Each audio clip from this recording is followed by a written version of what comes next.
कहानी की शुरुआत MS पोसाइडन नाम के एक अति आधुनिक 20 मंजिला और दुनिया के सबसे लग्जरी समुद्री जहाज से होती है। यह जहाज उत्तरी अटलांटिक महासागर में सफर कर रहा है।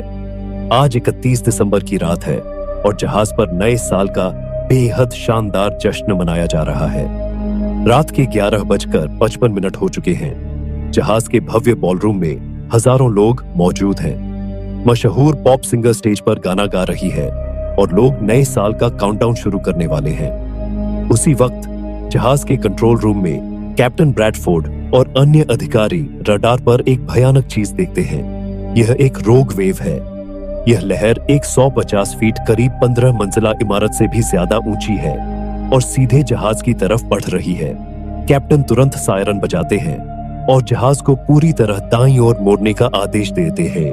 उनका इरादा लहर का सामना जहाज के अगले हिस्से से करने का है, लेकिन लहर की रफ्तार इतनी तेज है कि जहाज मुड़ नहीं पाता। लहर जहाज के साइड से भयंकर रूप से टकराती है। टक्कर इतनी जोरदार होती है कि लाखों टन भारी यह जहाज पूरी तरह पलटकर उल्टा हो जाता है। जहाज के अंदर का नजारा खौफनाक हो जाता है। लोग छत पर गिरते हैं। भारी फर्नीचर, पियानो और कांच टूटकर लोगों पर गिरते हैं। बिजली के तारों से शॉर्ट सर्किट होता है और आग लग जाती है। सैकड़ों लोग कुछ ही सेकंड में कुचलकर या पानी में डूबकर मारे जाते हैं। अब जहाज का जो निचला हिस्सा था वह आसमान की तरफ है और छत पानी के अंदर डूब चुकी है। हादसे के बाद मुख्य बॉलरूम को सील कर दिया जाता है। वहां मौजूद कुछ 100 लोग बच जाते हैं। कैप्टन ब्रैडफोर्ड घोषणा करते हैं कि जहाज को इस तरह डिजाइन किया गया है कि एयर पॉकेट्स के कारण यह डूबेगा नहीं। वह सबको आदेश देते हैं कि वे बॉलरूम में ही रहे और रेस्क्यू टीम का इंतजार करें। लेकिन डिलन जोन्स को पता है कि यह थ्योरी गलत है। पानी का दबाव धीरे धीरे शीशों को तोड़ देगा और सब मारे जाएंगे। वह अपनी जान बचाने के लिए बॉलरूम से बाहर जाने का फैसला करता है। रॉबर्ट रैमसे की बेटी जेनिफर बॉलरूम में नहीं है। वह निचले माले पर मौजूद डिस्कोथेक में है। रॉबर्ट उसे बचाने के लिए डिलन के पीछे पीछे जाने का फैसला करता है। उनके साथ रिचर्ड नेल्सन, जो अब मौत को करीब से देखकर जीना चाहता है, मैगी, कॉनर, वेटर वैलेंटिन और एलेना भी हो लेते हैं। यह छोटा सा ग्रुप कैप्टन की बात न मानकर अपनी जान जोखिम में डालकर ऊपर यानी जहाज के निचले हिस्से की ओर जाने का सफर शुरू करता है। बाद में दिखाया जाता है कि डिलन सही था।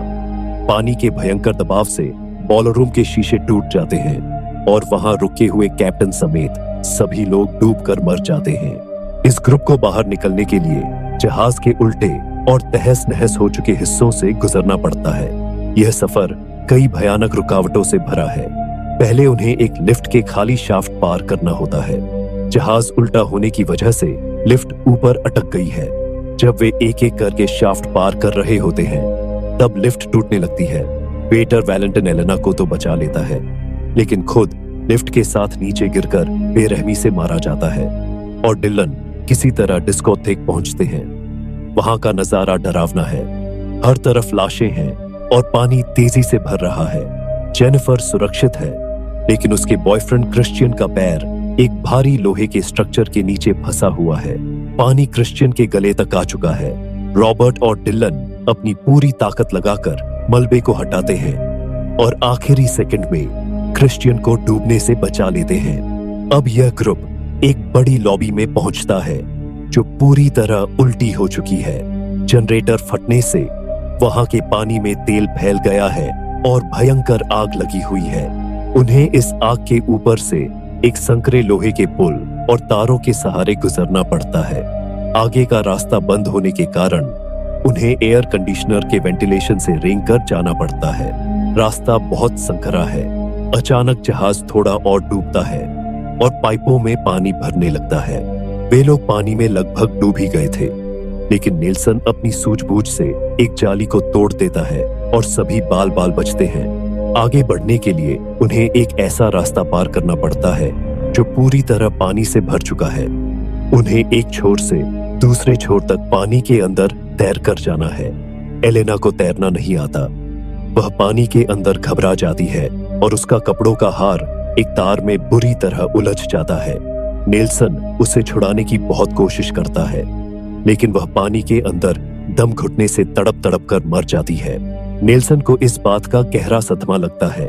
बोथ रस्टर रूम और एक पिता का महान बलिदान, सभी मुसीबतों और मौतों को पार करते हुए बचे हुए 6 लोग Dylan, Robert, Jennifer, Christian, Nelson, Maggie और कॉनर जहाज के सबसे आखिरी हिस्से बोथ रस्टर रूम तक पहुंच जाते हैं।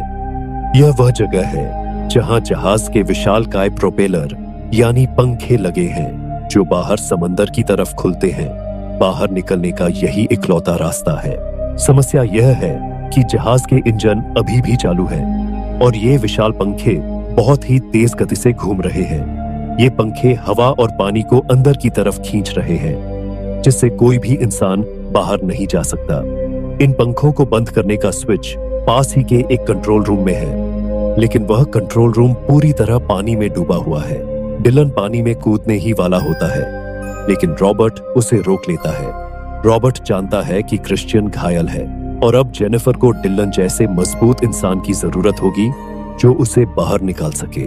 रॉबर्ट डिलन को धक्का देता है और खुद गहरे पानी में कूद जाता है।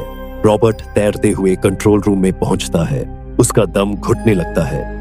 वह बटन दबाने की कोशिश करता है, लेकिन ऑक्सीजन की कमी से उसकी आंखें लाल हो जाती हैं और वह बेहोश होने लगता है। अपनी आखिरी टूटती हुई सांसों में वह अपनी बेटी जेनिफर का चेहरा याद करता है। वह क्रिश्चियन द्वारा जेनिफर को पहनाई गई सगाई की अंगूठी को देखता है और समझ जाता है कि उसकी बेटी अब सुरक्षित हाथों में है। अपनी आखिरी बची हुई ताकत लगाकर रॉबर्ट रिवर्स बटन को जोर से दबा देता है। बटन दबते ही प्रोपेलर के पंखे उल्टे घूमने लगते हैं, लेकिन रॉबर्ट का शरीर शांत हो जाता है। उसने अपनी बेटी की जान बचाने के लिए अपनी जान कुर्बान कर दी। पंखों के उल्टे घूमने से हवा बाहर की तरफ फेंकने लगती है। अब डिलन वहां रखे एक नाइट्रोजन गैस के बड़े टैंक को पंखों के बीच में फेंक देता है। टैंक के टकराते ही एक जोरदार विस्फोट होता है और विशाल पंखे टूटकर गिर जाते हैं। बाहर समंदर का रास्ता पूरी तरह खुल जाता है।